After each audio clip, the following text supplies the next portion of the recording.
Hello दोस्तों, आज हम लोग भाग बनाना सीखेंगे। तो चलिए भाग बनाते हैं। सबसे पहले पहला क्वेश्चन है, 2 से भाग करना है। 8 4 6 दिया है भागफल।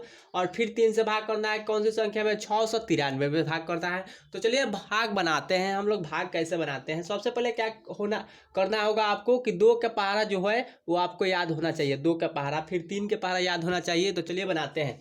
सबसे पहले क्या करेंगे, 1 अंक इसमें से लेते हैं, ठीक। और फिर 2 के पार आप देखेंगे 8 है तो सही है, नहीं तो इससे कम लेना है, ना कि 8 से ज़्यादा लेंगे, ठीक। तो पढ़ेंगे 2 का 2, 2 दूना 4, 2 तिया 6, 2 का 2, 2 दूना 4, 2 तिया 6, 2 चौका 8, यानी 2 के पारा 4 बार पढ़ने पर 8 आता है। तो 2 के पारा 4 यहाँ लिख देंगे, क्या, क्योंकि 4 बार हम लोग पढ़ रहे हैं।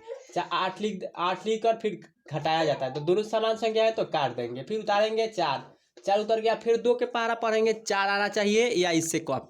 तो 2 का 2, 2 दूना 4, तो 4 के पारा 2 के पारा में 4 है, कितना बार में है? 2 बार में। तो 2 यहाँ लिख देंगे और 4 यहाँ लिख देंगे, क्योंकि 2 के पारा 2 बार पढ़ने पर 4 आता है। तो 4 लिख कर फिर काट देंगे। फिर उतारेंगे अगली संख्या 6। और फिर पढ़ेंगे हम लोग 2 के पारा में 6 है तो कितनी बार में है?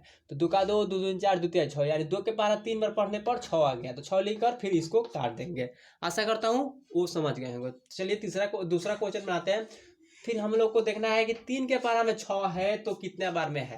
तो 3 का 3, 3 दूना 6, यानी 3 के पारा 2 बार पढ़ने पर, देखिए 3 के पारा 2 बार पढ़ने पर कितना आता है? 6। तो 6 लिख कर फिर काट देंगे, क्योंकि समान संख्या है तो काट देंगे।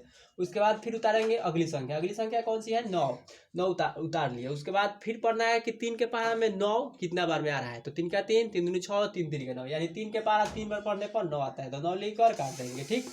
उसके बाद क्या उतारेंगे? 3 उतारेंगे। 3 उतारने पर फिर देखेंगे 3 के पारा में 3 कितने बार में। तो 3 के पारा में एक बार पढ़ेंगे 3 के पारा तो 3 आता है, 3 लेकर काट देंगे। आशा करता हूँ आप लोग समझ गए होंगे। धन्यवाद।